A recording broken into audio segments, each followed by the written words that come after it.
Subscribe करें और bell दबाएं ताकि कोई खबर रह न जाए।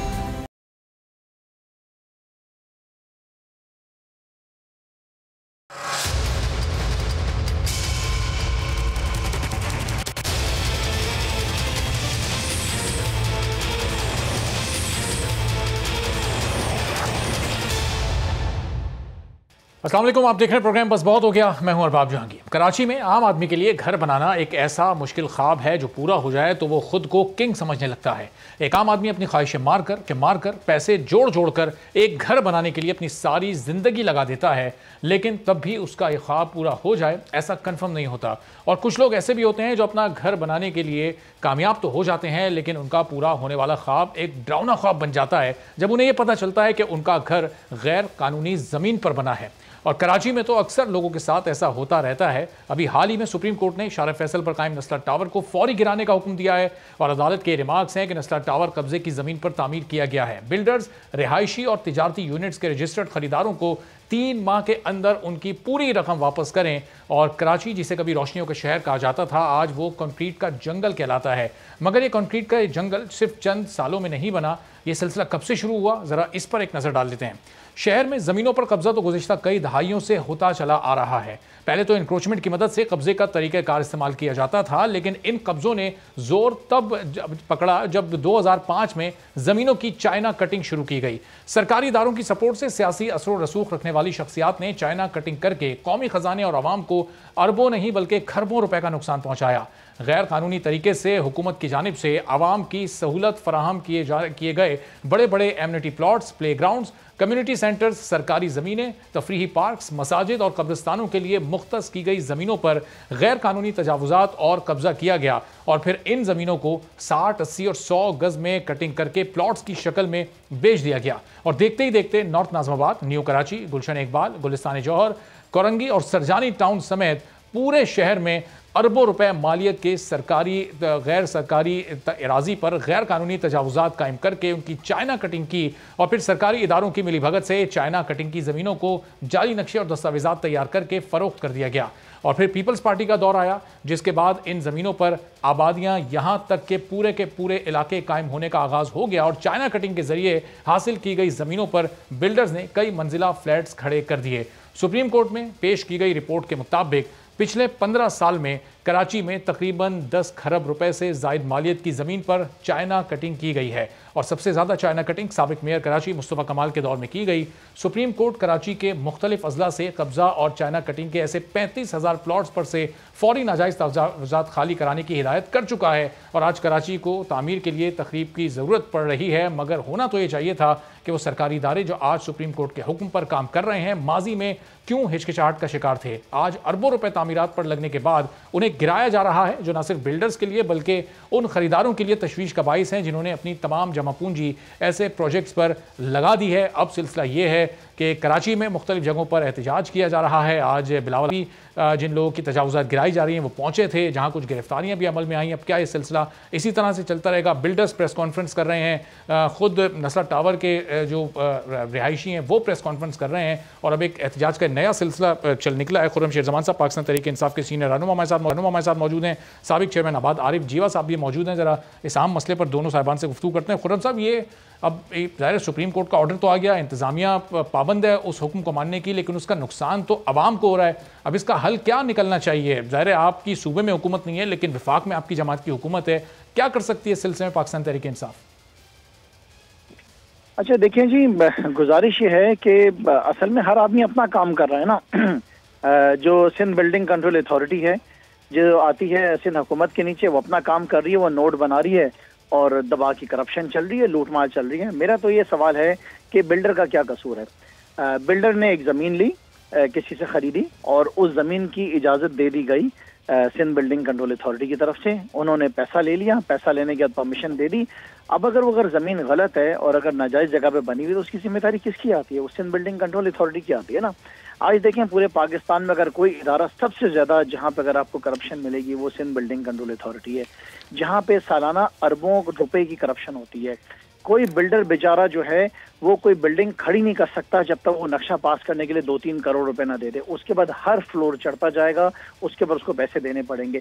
जब बिल्डर इतना रिश्वतें देता है तो जाहिर है कि उसने अपने नुकसान को कवर भी करना होता है। सो मेरा तो ये गुजारिश है, मैं चीफ जस्टिस साहब से भी गुजारिश करता हूँ कि बिल्डिंग को मसमार कर देना तो बहुत आसान है। मसमार तो किया जाए उन डीजीज को, उन डायरेक्टर्स को जो कि सिग्नेचर्स करते हैं, जो कि इजाजत देते हैं, जो कि माल बनाते हैं, पैसा लेते हैं और भागे में सारे, कोई कनाडा बैठा है, कोई दुबई में बैठा है, कोई यूएस में बैठा है, अरबोंपति हैं ये सारे डीजीज, ये सारे डायरेक्टर्स अरबोंपति।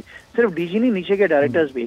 सो बिल्डिंग वाले में जो बिल्डिंग में लोगों ने घर लिए उनको क्या फायदा होगा? आप उनको रकम कौन सी तारीख की देंगे? हाँ, अगर आज की तारीख के पैसे मिलते हैं तो बहुत अच्छी बात है, लेकिन वो बिल्डर क्यों दे? वो पैसा भी निकाले ना इन डीजी से जिन्होंने माल बनाया है, इनकी जायदादों को कंट्रोल अथॉरिटी या ये जो पीपल्स पार्टी की हुकूमत, ये तो 2008 में यहाँ पर आई। 2008 से पहले के दौर की जो तामीरात हैं, उस वक्त जिस तरह से इदारा काम कर रहा था उस वक्त तो पीपल्स पार्टी की हुकूमत नहीं थी। वो उसकी जिम्मेदारी तो इन पर नहीं डाली जा सकती।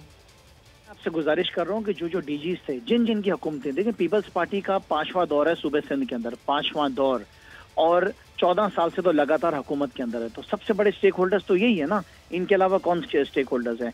अब मुझे बताएं कि अगर ये नस्ला टावर को तोड़ दिया जाता है तो इसका नुकसान किसको होगा? उन्हीं लोगों को होगा जिन्होंने खरीदा है। अच्छा, उनको पैसे मिल रहे हैं तो कौन सी तारीख के, कौन सी मार्केट के मिल रहे हैं कि आज के मार्केट के उनको पैसे मिल रहे हैं? बिल्डर किस तरह पूरा करेगा? तो मैं समझता हूँ कि चीफ जस्टिस साहब को जो है उन लोगों को जरूर सजाएं देनी चाहिए जो लोग इसके अंदर असल में लोग इन्वॉल्व हैं। बहुत सी जगहों में तो बिल्डर्स को भी नहीं मालूम होता कि क्या हो रहा है, क्या नहीं हो रहा है। इसी तरीके से देखें जो बाकी जो गरीब लोग हैं जिनके नालों के एतराफ में घर बने हुए, वहाँ पे उनको बिजली के कनेक्शन दिए हुए, वहाँ पे उनको गैस के कनेक्शन दिए, वहाँ पे पानी के कनेक्शन दिए, स्वीवेज लाइन्स डाली हुई हैं। पूरे तरीकेकार से वहाँ पे ये सारी इंक्रोचमेंट होती है, पैसा लिया जाता है, ये डिपार्टमेंट्स इन्वॉल्व होते हैं। सो हमें मिसाल अगर कायम करनी है तो उस वक्त के जो जिम्मेदारान हैं जिन्होंने सब कुछ होने दिया उनको जेलों में भेजना चाहिए। दें उनको 10-10 साल, 15-15 साल की सजाएं। डिपार्टमेंट्स तो खुद सब इन्वॉल्व होते हैं, सियासी जमातें किस हद तक इन्वॉल्व होती हैं। 1999 या 2000 से 2008 के दरमियान की अगर बात करें, उस वक्त तो सिंध में पीपल्स पार्टी का कोई असर रसूख नहीं था। उस वक्त कराची में मुस्तकिल तौर पर और पूरी पावर के साथ एमक्यूएम यहाँ पर मौजूद थी। चाइना कटिंग को भी उनसे मंसूब किया जाता है। तो वो मलबा तो हम पीपल्स पार्टी पर या इदारों पर या दूसरी जमातों पर नहीं डाल सकते। देखिए, मैं जमात के ऊपर तो डाल ही नहीं रहा हूँ, मैं तो डिपार्टमेंट की बात कर रहा हूँ। मैंने जो आपसे अर्ज किया है कि उस दौर के अंदर जो इलीगल कंस्ट्रक्शन हुई है, जो डीजी थे उनको सजाएं दें। हाँ, तो कोई डिपार्टमेंट क्या बगैर सियासी असर रसूख के कोई कार्रवाई, कोई काम कर सकता है? अगर जब तक उस पर असर ना डाला जाए, जब तक जोर ना डाला जाए। अगर मिसाल कायम कर दी जाएगी ना, लेट्स से कि अगर एक मिसाल कायम कर देते, नस्ला टावर जिस डीजी ने इजाजत दी बनने के लिए, जो डायरेक्टर्स थे जिन्होंने सिग्नेचर्स दी, दे दीजिए उनको 10-10 साल की सजा दे दें, जेल में भेज दें। आप समझते हैं कि अगर आइंदा कोई किसी किस्म का असर रसूख इस्तेमाल किया जाएगा, अगर कोई सियासी जोर लगाया जाएगा तो कोई डीजी साइन करेगा? कभी भी नहीं करेगा। सबको अपनी जिंदगियां प्यारी हैं। जरा मालूमात करें ना, इस सिंध बिल्डिंग कंट्रोल अथॉरिटी के अंदर जो लोग काम करते हैं उनके बैंक अकाउंट चेक करें, उनके रिश्तेदारों के बैंक अकाउंट चेक करें, उनकी जायदादें चेक करें। आज कनाडा के अंदर वो क्या कर रहे हैं, आज दुबई के अंदर इतनी प्रॉपर्टीज कहाँ से आ गई हैं, आज ये अरबोंपति कैसे हो गए? इसी तरीके से तो हुए शहर को बेच के। कोई चाइना कटिंग, जितनी भी चाइना कटिंग अगर हुई है, आप समझते हैं कि सिंध बिल्डिंग कंट्रोल अथॉरिटी की मर्जी के बगैर हुई है? अगर इनकी मर्जी से नहीं हुई तो ये क्या कर रहे थे? सो रहे थे क्या? इनका काम नहीं था? इनको तनख्वाहें किस चीज़ की मिल रही हैं, प्रिविलेजेस किस चीज़ के मिल रहे हैं? सो मैं समझता हूँ कि ठीक है, जो इलीगल कंस्ट्रक्शन हुई है उनके खिलाफ अगर आप एक्शन ले रहे हैं तो वो वहाँ के जो रिहायशी उनका कसूर नहीं है, उनको पूरे तरीके से कॉम्पनसेट किया जाए और साथ में उसके साथ साथ जो लोग हैं उनको जरूर सजाएं दी जाए, वरना कोई फायदा नहीं। आप बिल्डिंगें तोड़ेंगे, लोग बेचारे रोते रहेंगे, कहाँ जाएंगे लोग? मुझे बताएं। जिंदगी भर इनकी खून पसीने की मेहनत है, उनके पैसे हैं, जान लगाई उन्होंने, अब वो सारी जिंदगी कमाने के बाद उन्होंने अपना घर लिया तो पता चला है कि उस बिल्डिंग को जो है वो इलीगल प्लॉट के ऊपर बनाया गया। तो उनको तो नहीं मालूम था, उनको क्या पता? नस्ला टावर में जिसने घर लिया उस बेचारे को क्या पता कि उसने जो ना ऐसी जगह पे घर लिया जो कि इलीगल। खुर्रम साहब, सारे मसला सिर्फ नस्ला टावर नहीं बल्कि अलादीन पार्क की जो मार्केट तोड़ी जा रही है वहाँ पर तो नस्ला टावर में तो फिर 50-60 घर आबाद हैं, टोटल 150 फ्लैट्स हैं। वहाँ पर तो हजारों लोगों का रोजगार वाबस्ता है, हजारों घर वहाँ से चल रहे हैं। नाम नहीं लेना चाहता हूँ, मेरे एक जानने वाले की शॉप है वहाँ पे, वो मुझे बता रहा है कि खुर्रम भाई मैंने लॉकडाउन से 1 महीने पहले शॉप खोली थी, मुझे पूरे 3 करोड़ रुपए का नुकसान हुआ है। तो यही बात है कि जिसने इजाजत दी अलादीन पार्क पे भी, तो वो उनसे पूछा जाए ना कि उन्होंने क्यों इजाजत दी। अलादीन वाले कहते हैं तो हमारी तो बात ही नहीं सुनी गई है, हम तो बिल्कुल लीगल बैठे हैं, हमारे पास हर किस्म का डॉक्यूमेंट है। वो तो इस बात पे रो रहे हैं कि हमारी बात ही नहीं सुनी है।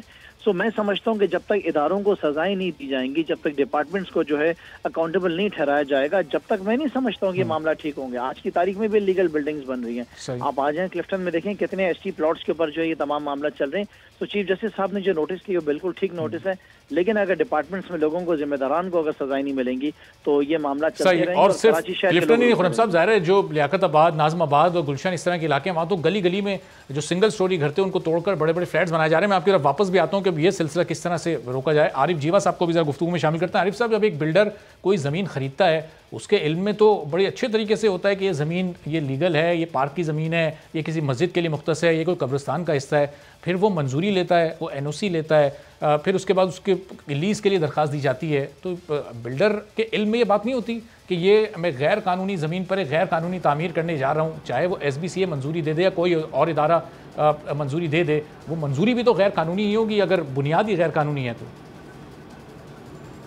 देखिए, थैंक यू वेरी मच। सबसे पहले तो मैं सेकंड करूंगा, खुर्रम जमान ने जितनी बातें की हैं ना, वो 100% जो है उनकी बातें ठीक है। नंबर 1 ये। नंबर सेकंड ये कि जो अप्रूवल्स का जो प्रोसेस है, देखें कोई भी, जितनी भी कराची के अंदर कंस्ट्रक्शन हुई है, इल्लीगल कंस्ट्रक्शन जो है इस वक्त जो है वो आप देखेंगे तकरीबन जो है वो नेमतुल्लाह खान ने जो केस फाइल किया हुआ है, और वो कराची के अंदर जो चाइना कटिंग हुई उस पे जो घर बने, जो जो जो डुप्लेक्स बने, जो ये जितने भी काम हुए हैं सारे इलीगल हुए हैं। अच्छा, दो डिफरेंस एक बहुत ज़रूरी है जब हम कहते हैं कि बिल्डर इलीगल काम करता है। मैं अगर आपको ये बात कहूँ, एक होता है बिल्डर, एक होता है कॉन्ट्रैक्टर। ये जितने काम हुए हैं, जो चाइना कटिंग हुई है, वो उनकी कोई बुनियाद नहीं थी, उसमें ज़ाहिर है पॉलिटिकल लोग भी इन्वॉल्व थे। अब जहाँ तक बात अप्रूवल्स की है, तो देखिए मैं आपको एक बात बताऊँ, पैसे तो सन जो है वो 80 में भी लिए जाते थे अप्रूवल के, सन 90 में भी लिए जाते रहे, 2000 में भी पैसे बढ़ते रहे अंडर टेबल। लेकिन उस ज़माने में कम से कम कोई ना कोई रिलैक्सेशन मिलती थी बिल्डर को, जब अप्रूवल्स के पैसे वो जब एक्स्ट्रा अंडर टेबल पेमेंट करता था, तो नक्शे की अप्रूवल के दौरान जो है उसको जो है वो कहीं ना कहीं एक्स्ट्रा फेवर मिलती थी। आज पिछले 5, 7, 8, 10 सालों से ये पोजीशन है कि अंडर टेबल पैसे भी बढ़ गए और 1 इंच अप्रूवल के अंदर आप आगे पीछे नहीं कर सकते। और जहाँ तक अभी डिस्कस हो रही है नस्ला टावर की, देखें इसकी अप्रूवल हुई सन 2013 में। मैं बिल्कुल शॉर्ट में आपको बता रहा हूँ, सन 2013 में उसने सिविल एविएशन की भी अप्रूवल ली। वो सिंधी मुस्लिम सोसाइटी का प्लॉट था, सिंधी मुस्लिम सोसाइटी ने उससे एक्स्ट्रा लैंड की पेमेंट ली, फिर सिंधी मुस्लिम ने कमर्शियल के लिए फॉरवर्ड किया, वो प्लॉट कमर्शियल हुआ, बिल्डर ने कमर्शियल की पेमेंट की, फिर उसके प्लान्स फॉरवर्ड हुए डीसी ऑफिस में, डीसी ने उसको, क्योंकि लेसर डीसी था, डीसी ने उसको जो है वो कंफर्म किया कि जी हाँ ये इसका प्लान ठीक है, इसकी जो है वो बाउंड्री ठीक है, ये लैंड ठीक है, इसकी लीज ठीक है। फिर डीसी ने फॉरवर्ड किया केडीए के मास्टर प्लान को, मास्टर प्लान ने उसका लेआउट प्लान एलओपी उसका अप्रूव किया कि हाँ जी इसका टाइटल, इसकी ज़मीन के कागज़, तमाम चीज़ें ओरिजिनल हैं, इसका हमने सिंधी मुस्लिम का लेआउट भी पास हमने किया है, उसी का ये पार्ट एंड पार्सल है। उसको फॉरवर्ड किया अप्रूव करके एसबीसीए ने जो है वो architecture approval plus NOC for sale दिया उसको 2013 में। 2013 से उसने प्रोजेक्ट बनाना शुरू किया, लोगों को 2016 से ये लोग रह रहे हैं, जो 44 अपार्टमेंट है इसमें और 42 लोग इसमें 2016 से रिहाइश पजीर हैं। सन 2016 से यहाँ 17 से कुछ लोग आए, तो ये ऑक्यूपाई हुआ बाकायदा पूरा प्रोसेस के ज़रिए ये बिल्डिंग बनी है, पूरा प्रोसेस अडॉप्ट हुआ उसके अंदर। लेकिन तकलीफ बिल्डर को अब ये हो रही है और अलॉटीज़ को हो रही है, और किसी को इस चीज़ की तकलीफ़ नहीं है। हम तो ये बात आज जो डिस्कस हो रही है पिछले 3-4 दिनों से कि ज़िम्मेदारों को जो है वो आप पकड़ें, ये तो कराची के अंदर जब बिल्डिंग्स कोलैप्स होती थी, आपको पता है क्या, तो आरिफ साहब इसका मतलब कहने कि अगर कहीं कोई ये इस तरह की तामीरात होती हैं जो मुतनाज़े हों, जो गैर कानूनी ज़मीन पर बनाई गई हों, उसमें बिल्डर का कहीं कोई फॉल्ट नहीं होता, या तो वो कॉन्ट्रैक्टर की जिम्मेदारी है या फिर वो मुताल्लिका इदारे जो कि उसकी मंजूरी दे रहे हैं बिल्डर को? नहीं 100%। अगर गैर कानूनी ज़मीन पे, सरकारी ज़मीन पे या सरकार की ज़मीन पे कोई कब्जा करके बिल्डर भी उस बिल्डिंग को जो है वो कंस्ट्रक्ट करता है तो वो 101% जिम्मेदार है और उसने जो है वो फ्रॉड किया है। अगर वो ज़मीन सरकार की है, अगर एक ज़मीन आदमी परचेस करता है मार्केट से और उसको जो है 4 लोग इंडोर्स करते हैं कि इसकी ज़मीन ठीक है और वो ज़मीन की पेमेंट करता है, तमाम ऑफिशियल पेमेंट करता है, तो फिर वो कहाँ से फ्रॉड हो गया उसका?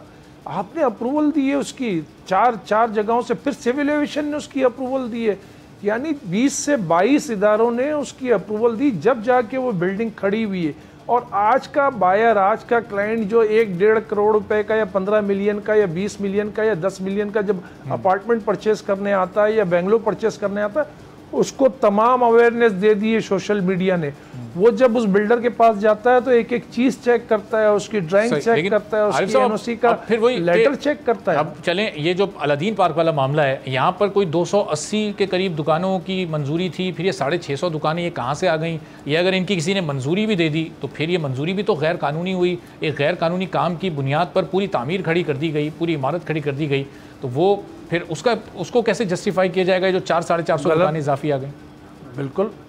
बिल्कुल गलत हुआ। देखें, मैं उसी बात पे आ रहा था, बिल्कुल गलत हुआ है।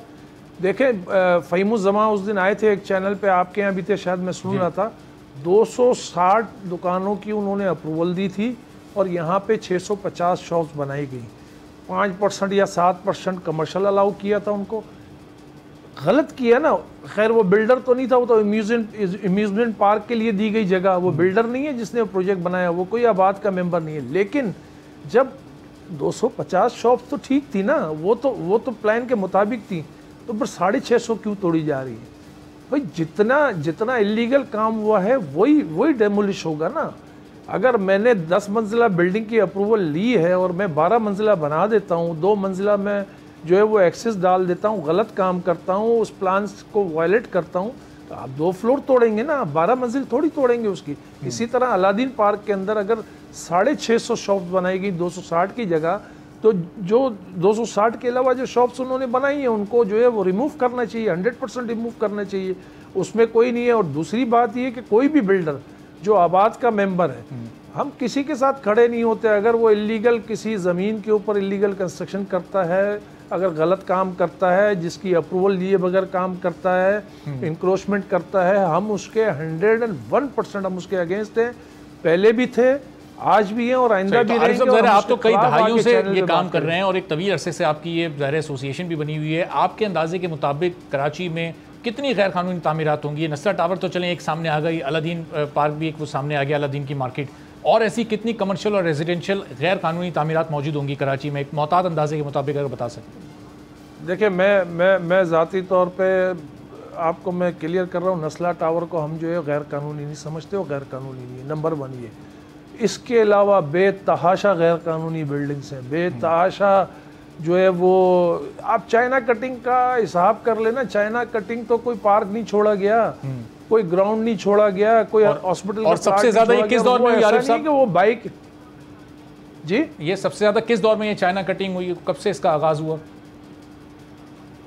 ये चाइना कटिंग 2008 से स्टार्ट हुई है और 2008 से लेके आप समझ लें 2000 तकरीबन 17-18 तक ही चलती रही है, 17-18 तक, और कोई रोकने वाला नहीं था।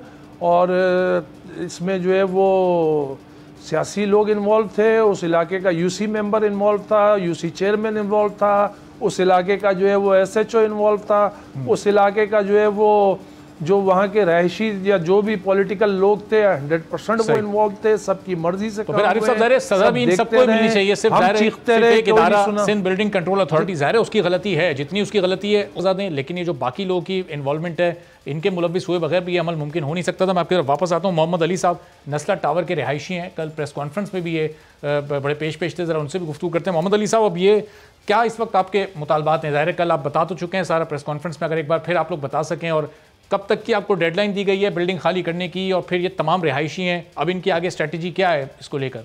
अस्सलाम वालेकुम व रहमतुल्लाहि व बरकातहू। वालेकुम अस्सलाम। जी सर, ये हमें जो ऑर्डर मिला है सैटरडे की शाम को कि हमें ये बिल्डिंग को गिराना है, हमें ये बिल्डिंग को गिराना है और ये कोर्ट का ऑर्डर आ चुका है चीफ जस्टिस साहब का। तो लिहाजा हम तो इस हड़बड़ी में ही मौजूद हैं कि भाई मोहम्मद अली साहब, खाली कब तक करनी है आपको बिल्डिंग? क्या बताएगी कि कब तक आप यहाँ से खाली कर दें? हमारे को फौरन गिराने का ऑर्डर दिया गया है, लेकिन हम इसमें से हटेंगे नहीं क्योंकि हमारे मुतालबात अभी पूरे नहीं हुए, हमारी इशूज देर नहीं हुई है। हम इसको खाली नहीं करेंगे। हमारे को अभी तक कोई ऑर्डर आया नहीं है, हमारे को बस चीफ जस्टिस का ये ऑर्डर है कि इस बिल्डिंग को गिरा दिया। आपके मुतालबात क्या है मोहम्मद अली साहब, और किससे हैं आपके मुतालबात? हमारे मुतालबात पूरे सिस्टम से हैं, तमाम इदारों से हैं कि जब ये बन रही थी तब ये कहाँ थे और क्यों उस वक्त ये नोटिस नहीं लिए गए, जब इनको एनओसी दी गई तब ये नोटिस क्यों नहीं लिए गए, क्यों इनको एनओसी दी गई और क्यों इन्होंने ये बिल्डिंग बनाई। अगर जब ये बिल्डिंग बना के सबको रिहाइश पसीर किया, जब हर किसी बंदे ने इसमें फ्लैट ले लिया, इसके बाद ये कहते हैं कि ये बिल्डिंग गैर कानूनी है। मोहम्मद अली साहब, आप सिस्टम से ये मुतालबात कर रहे हैं, सिस्टम में कौन कौन, क्या वज़ीर आला सिंध से, एसबीसीए के चेयरमैन साहब के मुतालबात हैं? हम तमाम के मुतालबात करते हैं। हम हमारे प्रेसिडेंट डॉक्टर आरिफ अलवी साहब से, हम हमारे प्राइम मिनिस्टर इमरान खान साहब से कर रहे हैं, हमारी स्टेट सिंध है, हम हमारे सीएम से मुतालबात करते हैं, अपने गवर्नर पाकिस्तान से भी मुतालबात करते हैं, गवर्नर सिंध से भी मुतालबात करते हैं कि हमारी बातें चलें अब देखते हैं कि आपको सिंध हुकूमत रिस्पॉन्ड करती है या वफाकी हुकूमत रिस्पॉन्ड करती है। खुर्रमशेर ज़मान साहब, सबसे पहले वो सदर पाकिस्तान से मुतालबा कर रहे हैं कि इनकी बात सुनी जाए, फिर प्राइम मिनिस्टर से, फिर सीएम सिंध से, फिर गवर्नर सिंध से। अब इसमें 3 लोग आपके हैं, आपकी जमात के। वफाकी हुकूमत इनकी कोई मदद कर सकती है? किस लेवल पर कर सकती है? क्या हो सकता है इनके लिए? खुर्रम साहब को आवाज़ आ रही है? चलें खुर्रम साहब को रिकनेक्ट हम करते हैं। कादिर मंदूखेल साहब, अब ये वज़ीर आला सिंध से भी ये मुतालबा, बिल्डिंग कंट्रोल अथॉरिटी के चेयरमैन से भी मुतालबा कर रहे हैं कि इनके साथ इंसाफ किया जाए। ज़ाहिर अदालत का जो फैसला आ चुका है, इंतज़ामिया पाबंद है उसको मानने की। अब इनका क्या होगा? इनका नुकसान कौन पूरा करेगा? मेरे ख्याल में सबसे बुनियादी बात ये है कि ये बिल्कुल सही फरमान है मुझे नामनियती जो साहब बोल रहे हैं। एक अगर हाउसिंग स्कीम बनती है और उस हाउसिंग स्कीम में जो आम लोग होते हैं, जो पढ़े लिखे नहीं होते हैं या पढ़े लिखे भी होते हैं, वो बिल्डिंग की खूबसूरती को देखते हैं या उसको नक्शे को देखते हैं या उसके इश्तिहारात को देखते हैं या जो अखबारात में, टेलीविज़न में ये सारे जो इश्तिहारात आते हैं, तो यकीन करें कि आम आदमी, अगर मैं और आप होते तो भी यही होते हैं कि हम फ्लैट बुक करें, बंगला बुक करें। अब उसके बाद अगर कोई ऑर्डर आ जाता है कि ये गैर कानूनी है, आपको याद होगा कुछ अर्सा पहले गुलिस्तान जौहर में सुप्रीम कोर्ट ने एक बहुत बड़े प्लाजे के खिलाफ जो ऑर्डर किए जिसमें पता चला कि पूरा गैर कानूनी है। तो गैर कानूनी तो बहुत सारी है, इसमें कोई शक नहीं है। 2005 से जब जनरल मुशर्रफ के दौर में इलीगल डिस्पोजिशन एक्ट आ गया था, उस बेस पे आया था कि यहाँ पे जो लोग काबिज होते हैं, जो कब्जा करते हैं। लेकिन अब सवाल ये है, मेरी गुजारिश होगी आपकी तवज्जो से, जो ये साहब आरिफ अलवी से या वज़ीर आज़म से मुतालबा करते हैं, मैं कहता हूँ ये मुतालबा सुप्रीम कोर्ट से करें, क्योंकि सुप्रीम कोर्ट से इस वजह से कि सुप्रीम कोर्ट एक चीज़ तो देख रही है कि ये प्लाजा गैर कानूनी है, मगर सुप्रीम कोर्ट को मेरी तजवीज़, मेरी गुजारिश है कि सुप्रीम कोर्ट को ये भी देखना है कि इस प्लाजा की परमिशन किसने दी है, इस प्लाजा को सुपरविजन करने वाले अफसरान कौन है, इस प्लाजा का ठेकेदार कौन है, इस प्लाजा का बिल्डर कौन है, और इस प्लाजा की जो सुप्रीम कोर्ट की जिम्मेदारी जो है वो तो सो है, लेकिन ये जिम्मेदारी अगर वज़ीर आला सिंध, चूंकि वो सूबे के चीफ एग्जीक्यूटिव हैं, अगर वो ये जिम्मेदारी निभाएं और ये सारी चीज़ें वो देखें तो अपनी सियासी जिम्मेदारी को बेहतर तरीके से अदा कर सकते हैं। उनकी ये जिम्मेदारी बनती है कि वो इस तहकीकात को आगे बढ़ाएं, सारी चीज़ें देखें। नहीं, बिल्कुल। एक अगर सुप्रीम कोर्ट का ऑर्डर आ चुका है और उस ऑर्डर के बाद आपको याद होगा हमारे जो वजीर सईद बनी साहब है, जो एक मरतबा उन्होंने कहा कि हम लोगों को घर गिराना नहीं चाहते हैं, जिसके ऊपर उसको कंटेम्प्ट ऑफ कोर्ट का नोटिस इशू हो गया। तो मेरे भाई जब एक ऑलरेडी सुप्रीम कोर्ट के पास है, मैं खुद सुप्रीम कोर्ट का वकील हूँ, सुप्रीम कोर्ट के पास इस तरह केसेस है, तो वहाँ में जी कादिर साहब को आवाज़ आ रही है? एक छोटा सा ब्रेक लेते हैं, ब्रेक के बाद वापस आते हैं, फिर तमाम मेहमानों से मजीद। मोहसिन शेखानी साहब आबाद के साबिक चेयरमैन, वो भी हमें ब्रेक के बाद ज्वाइन करेंगे। वापस आते हैं, फिर बात करते हैं।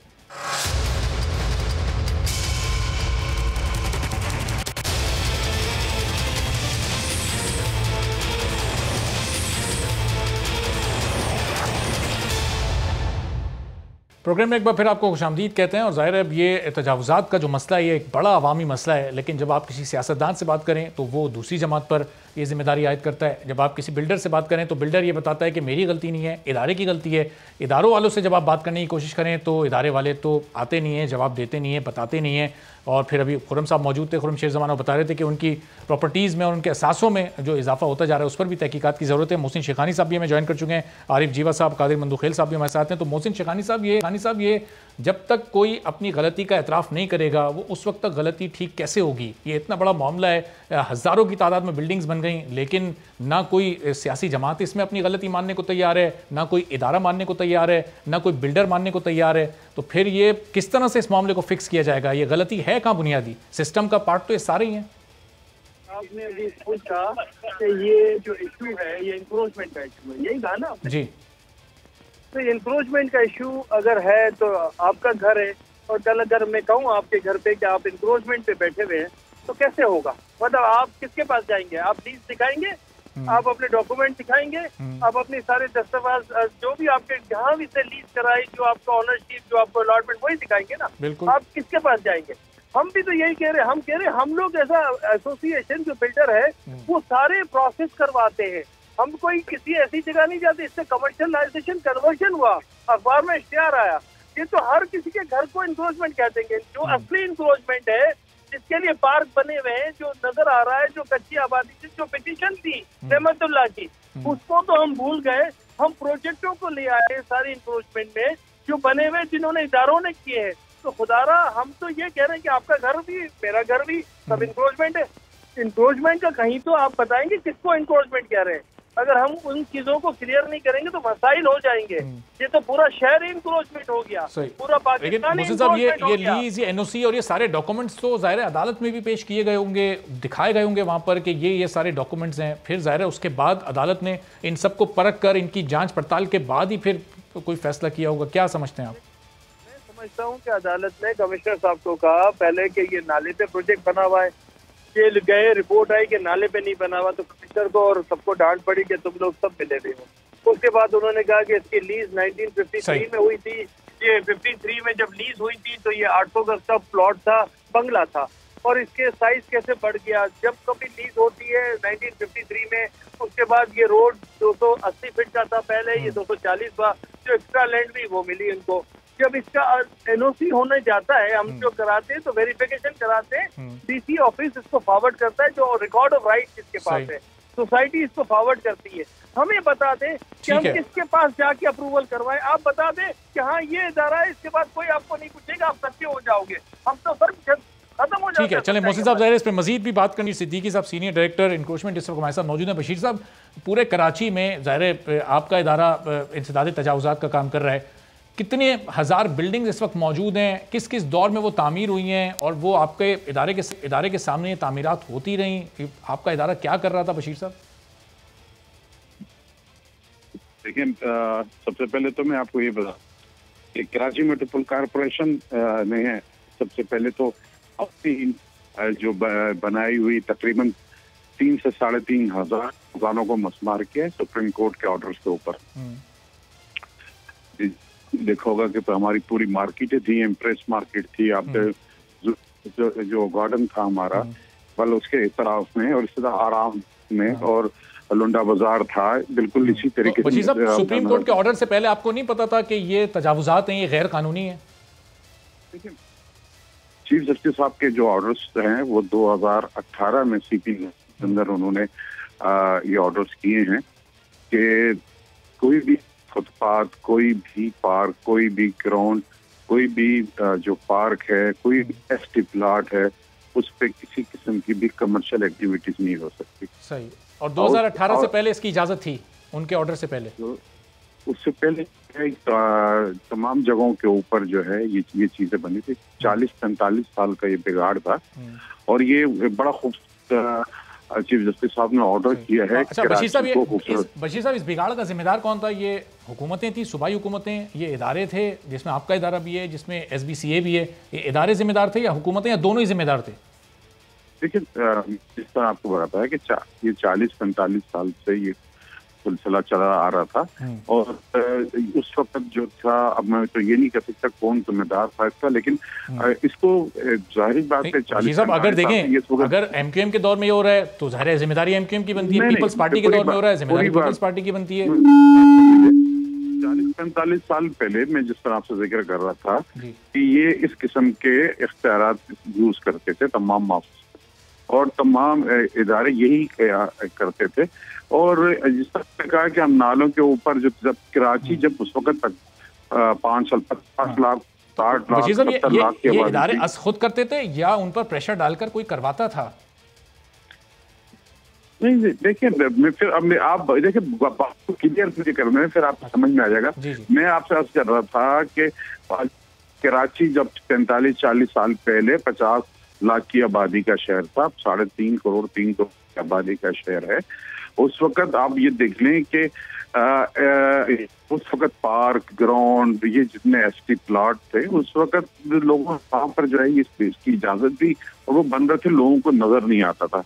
लेकिन आबादी बढ़ गई, लोगों ने देखा, अब देखें पार्कों ये इस तरह की कमर्शियल एक्टिविटीज शुरू होने लगी।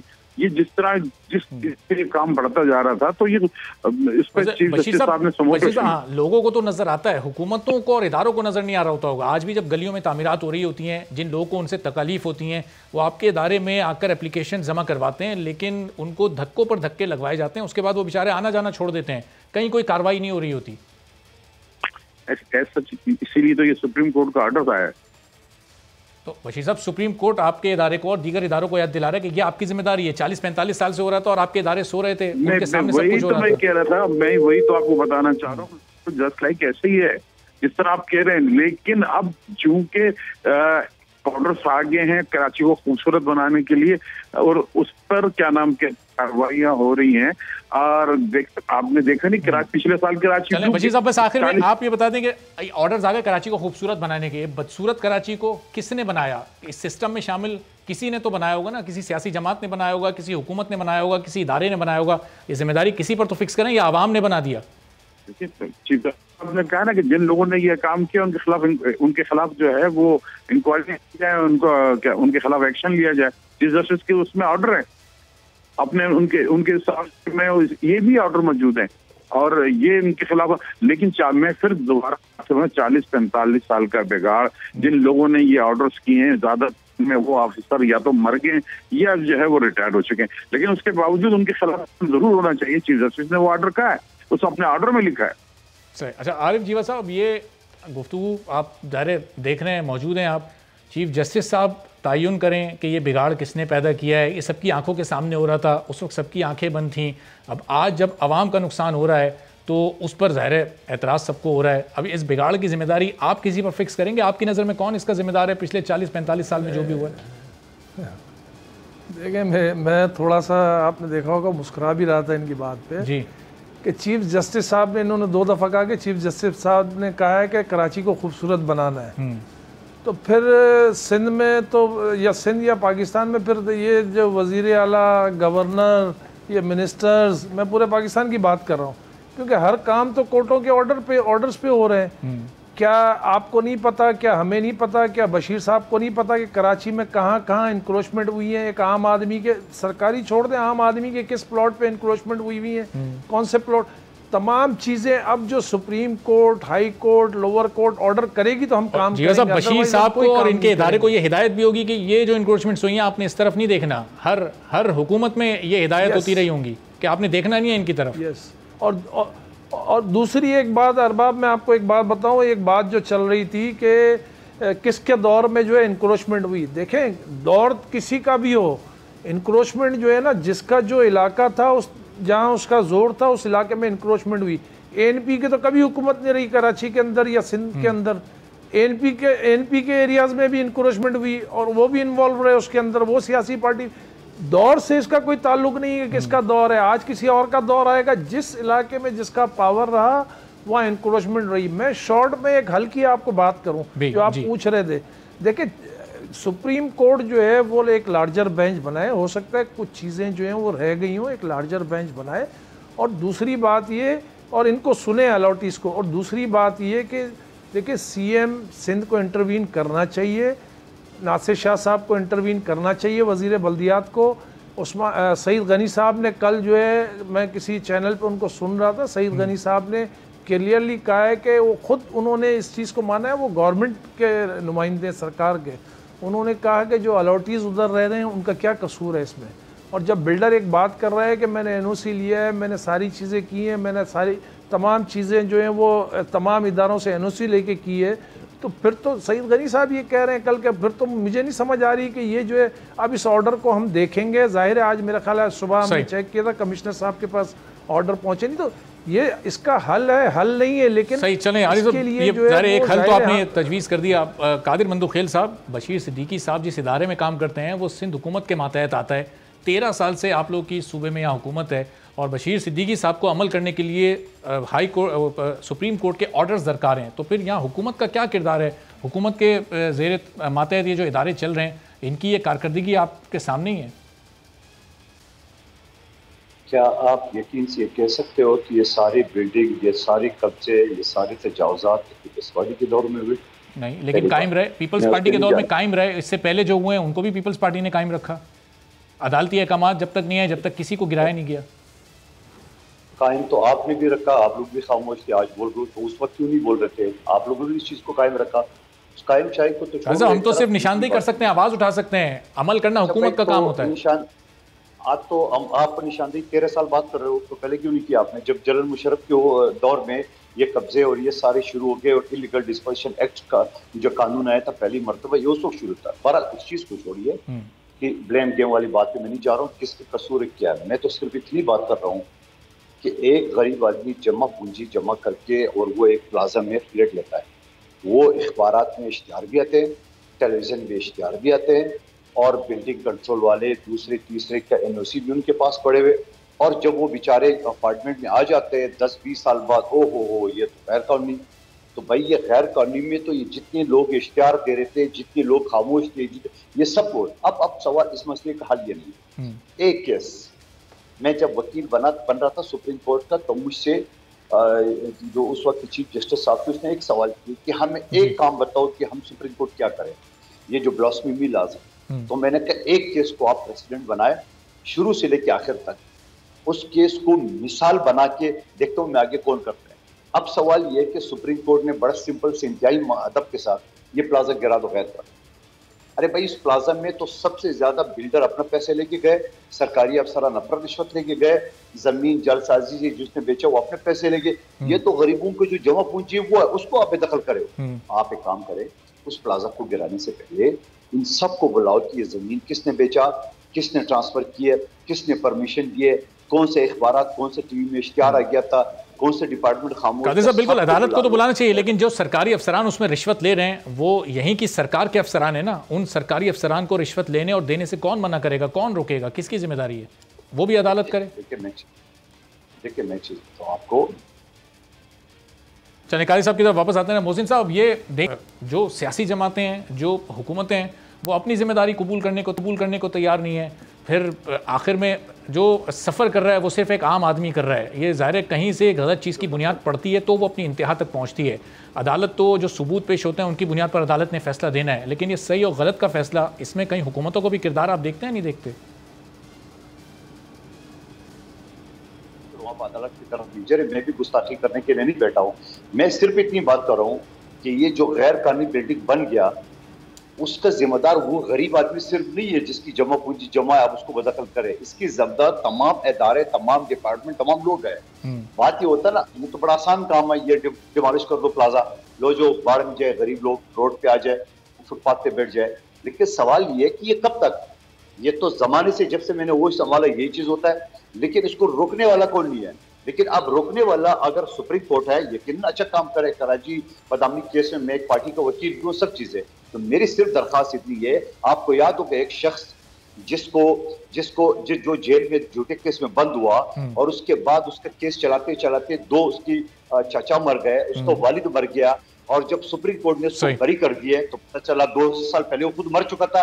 तो मेरे उस वक्त भी गुजारिश है, सुन ले आखिरी जुमला, मेरे उस वक्त भी गुजारिश थी कि सुप्रीम कोर्ट ये कहते हैं कि भाई उस वकील को भी बुलाओ, मैं खुद वकील हूँ, उस वकील को बुलाओ जिसने ये मुकदमा चला है, उस जज को भी बुलाओ जिसने सजा दी, उस थानेदार को बुलाओ जिसने FIR दी, उस कंप्लेंट उस गवाह को बुलाओ। ठीक है, पॉइंट आपका आ गया। गरीब आदमी बहुत बहुत शुक्रिया कादिर मंदुखेल साहब, आरिफ जीवा साहब, मोहसिन शिखानी साहब बशीर हमारे साथ मौजूद थे और ज़ाहिर तमाम स्टेक होल्डर्स ने अपनी अपनी बात रखी। अब फैसला आवाम ने करना है इनमें कौन सा स्टेक होल्डर सही है और किसकी गलती कौन गलती पर है।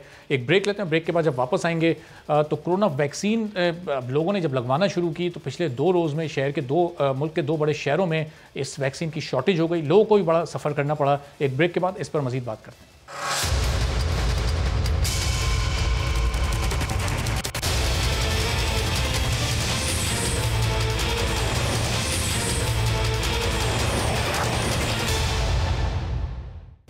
प्रोग्राम में एक बार फिर आपको खुशामदीद कहते हैं। और एक वक्त था जब हुकूमत कोरोना वैक्सीनेशन के लिए आवाम की मिन्नतें कर रही थी, उन्हें समझाया जा रहा था कि वैक्सीनेशन कितनी ज़रूरी है, लेकिन आवाम ने शुरू में इस वैक्सीनेशन को सीरियस नहीं लिया। फिर हुकूमत ने वैक्सीन ना करवाने वालों के खिलाफ सख्त एक्शन का फैसला किया। सिंध हुकूमत की जानिब से तनख्वाहें ना देने, सिम ब्लॉक करने की बात की गई तो आवाम ने गवर्नमेंट को थोड़ा सीरियस लिया और फिर वैक्सीन लगवाने के लिए वैक्सीनेशन सेंटर्स का रुख किया। लेकिन आवाम की सीरियसनेस ने सारा मामला ही सीरियस कर दिया। पिछले 2-3 दिन में मुल्क में जो कुछ हुआ वो सब ने देखा। आवाम कोरोना से बचाव की वैक्सीन लगवाने के लिए जब थोड़ा एक्टिव हुए तो हुकूमत के पास वैक्सीन शॉर्ट हो गई। कराची और लाहौर समेत मुल्क के कई शहरों में वैक्सीनेशन सेंटर्स 2 दिन तक बंद रहे। जो लोग वैक्सीन लगवाने आए उन्हें वापस घरों को भेज दिया गया। बैरून मुल्क जाने वालों को 1 हफ्ते बाद का टाइम दे दिया गया। वफाकी हुकूमत ज़ाहिर वॉक इन वैक्सीनेशन को वैक्सीन की किल्लत की वजह इस वक्त बता रही है और अब 2 दिन बाद आज कराची और लाहौर के सेंटर्स में वैक्सीनेशन दोबारा स्टार्ट हो गई है। वैक्सीन की हालिया बहरान से तो ये वाज़ेह हो गया कि हुकूमत वैक्सीन की सप्लाई और डिमांड को कम से कम इन 2 दिनों की हद तक मैनेज नहीं कर सकी और ऐसे में हुकूमत इस साल के एंड तक 7 करोड़ अफराद की वैक्सीनेशन का टारगेट कैसे पूरा कर सकती है और आने वाले दिनों में अब कितनी वैक्सीन की डोजेज पाकिस्तान आने वाली हैं, इस पूरी सूरत पर गुफ्तगू करते हैं। Doctor Nausheen parliamentary secretary for health हमारे साथ मौजूद है। डॉक्टर साहब बहुत शुक्रिया प्रोग्राम के लिए, आपने वक्त निकाला है। जो ये हफ्ता और इतवार को इन 2 दिनों में ज़्यादा लोग फारिग होते हैं, वो ज़्यादा वैक्सीनेशन करवा सकते थे, लेकिन सेंटर्स पर कई सेंटर्स बंद हो गए, कहीं पर वैक्सीन दस्तियाब नहीं थी। ये शॉर्टेज क्यों हो गई? क्या हुकूमत को पता नहीं था, पहले से तैयारी नहीं थी आप लोगों की? देखिए जी, सबसे पहली बात ये कि अब तो जो इतवार है उसको वैसे ही हॉलीडे दिया जाता है। हफ्ते में एक दिन वैक्सीनेशन सेंटर्स बंद होते हैं और वो दिन जो है वो प्रोविंसेस ने अपनी चॉइस से संडे रखा है जिस दिन वैक्सीनेशन सेंटर्स बंद होते हैं। दूसरी बात ये कि आपको पता है कि जिस तरह से वॉक इन वैक्सीनेशन तमाम उम्र के लोगों के लिए खोल दी गई थी, तो उसकी वजह से आप प्रिडिक्ट नहीं कर सकते कि किस दिन कितने लोग और कौन से सेंटर पर आएंगे, क्योंकि ओपन कर दी गई थी वैक्सीनेशन। तो इसकी वजह से कुछ सेंटर्स में जरूर इशू आया था कि जहाँ पर ज्यादा तादाद में लोग जो थे वो आ गए। फिर जिन वैक्सीनेशन सेंटर्स पे कम रश था और वहाँ पे सिर्फ वैक्सीन थी, उसको रीलोकेट कराया गया था ताकि रश वाले सेंटर पे वो वैक्सीन पहुँचाई जाए। क्योंकि ऐसे नहीं हुआ कि पाकिस्तान में वैक्सीन खत्म हो गई थी। इस 2-3 दिन पहले भी हमारे पास तकरीबन 10 लाख वैक्सीन जो है वो हमारे पास रिजर्व में पड़ी हुई थी। और बहरहाल हमें मजीद वैक्सीन की जरूरत है कि बड़ी कुछ तादाद में लोग जो हैं वो विलिंग है और वो सेंटर्स पर आ रहे हैं। तो उसके लिए आपने देखा है कि 15.5 लाख साइनोवैक की डोजेस कल CIA के प्लेन के जरिए पाकिस्तान लैंड कर गई हैं। 22 जून को इंशाल्लाह ताला मजीद 25 लाख खुराकें जो हैं वो पहुँच जाएंगी और फिर जून के दरमियान मजीद लाखों खुराकें जो हैं वो बाहर से भी आएंगी और 4 लाख डोजेस जो है पाक वैक्स की वो भी सिस्टम में शामिल हो जाएंगी। ठीक है, लेकिन डॉक्टर साहब जी अभी जैसे आपने बताया कि संडे को अब ये एक छुट्टी का दिन रखा जा रहा है, वैक्सीनेशन सेंटर्स बंद होंगे, लेकिन उस दिन जब पूरे मुल्क की छुट्टी होती है लोग ज़्यादा अपने आप को वैक्सीनेट कर सकते हैं। वर्किंग डे में किसी के लिए भी मुश्किल होता है वैक्सीनेशन सेंटर जाना और वो वैक्सीन करवाना, तो फिर ये छुट्टी या NCOC ने पॉलिसी क्यों इसको चेंज किया है? देखिए जी, ये पहले ये छुट्टी जुमे वाले दिन होती थी। NCOC ने इनको ऑप्शन दी थी कि अगर ये लोग अपनी इसको करना चाहते हैं, प्रोविंसेस के पास ऑप्शन छुट्टी है वो किस दिन करना चाहते हैं, तो प्रोविंसेस ने ज़्यादातर ने सबने ऑप्ट किया था संडे को।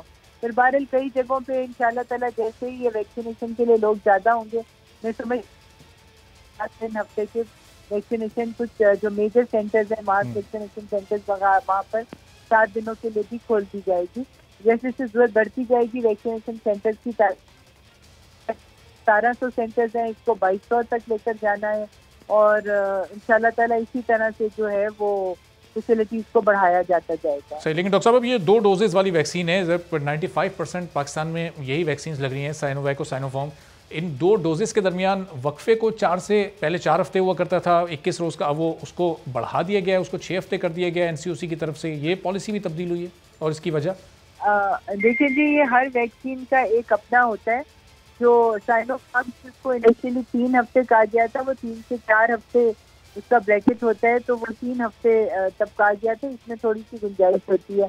साइनोवैक जो है का उसमें गैप था, तो उसमें भी अगर 2-4 दिन अगर नीचे होते हैं तो उसमें कोई बिल्कुल भी इश्यू नहीं होता। एस्ट्राजेनेका जो है उसको 3 से 4 महीने का गैप होता है सेकंड डोज के दरमियान। तो ये मुख्तलिफ वैक्सीन की मुख्तलिफ उनके मुताबिक जो भी उनकी डोजेज होती हैं वो डिटर्मिन की जाती है, मगर एक आध हफ्ता ऊपर नीचे से वैक्सीन की एफिकेसी में कोई फर्क नहीं पड़ता। और डॉक्टर साहब स्पेसिफिकली एक सवाल जरा कराची से मुताल्लिक है। कराची में सिर्फ साइनोफार्म साइनोवैक की दस्तियाबी हैं, 2 वैक्सीन, एस्ट्राजेनेका और दीगर वैक्सीन यहाँ पर दस्तियाब नहीं है। साइनोफार्म की भी सिर्फ वो उन लोगों को दस्तियाब है जो दूसरी डोज लगवाने जा रहे हैं उनको, और फर्स्ट डोज वालों को साइनोफार्म भी दस्तियाब नहीं है। तो इससे लोग बहुत ज़्यादा परेशान हो रहे हैं, लोग बहुत कंफ्यूज हो रहे हैं। अब कुछ लोग एस्ट्राजेनेका लगवाना चाहते हैं, इंटरनेशनली जिन वैक्सीन को कंसीडर किया जा रहा है उनकी यहाँ पर शॉर्टेज है, लोगों को बाहर जाने में मुश्किलात का सामना हो रहा है। इसको फिर हुकूमत कैसे ओवरकम कर रही है, इस पूरी सूरत हाल को कैसे मैनेज करेंगे आप लोग? देखिए जी, सबसे पहले तो मैं आपको ये क्लियर कर दूं कि इस वक्त दुनिया का कोई मुल्क ऐसा नहीं तरक्की होगी, चाहे वो अमेरिका हो, चाहे वो यूरोपियन कंट्रीज हो, ऑस्ट्रेलिया हो, कोई भी, या आपको फाइजर लगेगी तब भी आप हमारे मुल्क में एंटर हो सकते हैं। ट्रेवल इस वक्त कोई भी कर सकते, इस वक्त नहीं लगी है। सिर्फ शर्त यह है कि आपको ट्रैवलिंग के लिए अपना कोविड नेगेटिव का टेस्ट पर रिपोर्ट आपके पास होनी चाहिए, और जब आप अपने मुतल्लिका मुल्क पहुंचे जाके आपको मैंडेटरी क्वारंटीन करनी होगी कुछ दिनों के लिए। बहुत बहुत शुक्रिया डॉक्टर नौशीन हामिद साहबा, पार्लिमानी सेक्रेटरी फॉर हेल्थ, हमारे साथ मौजूद थी और बता रही थी कि अब वैक्सीन की पूरे मुल्क में कोई शॉर्टेज नहीं है। वॉक इन की वजह से 1-2 रोज़ थोड़ी डिस्टर्बेंस ज़रूर हुई थी, तो अब कोई भी जाकर किसी भी वैक्सीनेशन सेंटर से वैक्सीन लगवा सकता है। आज के प्रोग्राम से इजाज़त दीजिए, अल्लाह हाफ़िज़।